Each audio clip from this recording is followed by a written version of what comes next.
let's do some unboxing. I bought Lendelku. Ito yung Malaysian brand. Since kapag order ako sa TikTok shop, medyo matagal siya darating. Nakauwi na kami nun. Kaya naman, nag-order na lang ako sa Lalamove nila. Ang buti na lang, nag-respond sila sa akin agad-agad. Discounted na siya ha.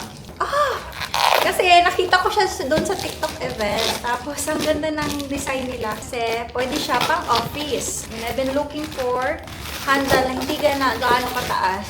Pwede siya pang office or pwede pang everyday.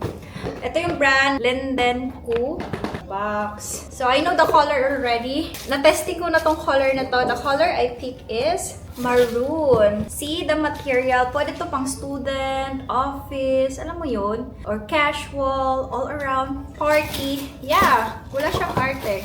And hindi masakit pag naglalakad ka nito kasi yung heel niya is hindi gaano kataas. At the same time, yung flat end ng paa niya is pag ganyan lang. Hindi masyadong ganun yung angle. And hindi siya nag-slip on. Very comfortable siya guys pag isuot mo siya sa paa. Very comfortable.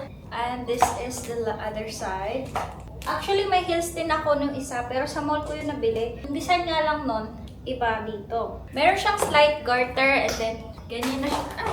Ganyan na siya tingnan. Ito pala yung isang heels na binili ko. It's from Trishallow. So, ito yung binili ko sa mall, kaso nga lang hindi ko nagustuhan yung design. And ito talagang lindi ko ang gusto ko. And finally, naka-order ako sa kanila.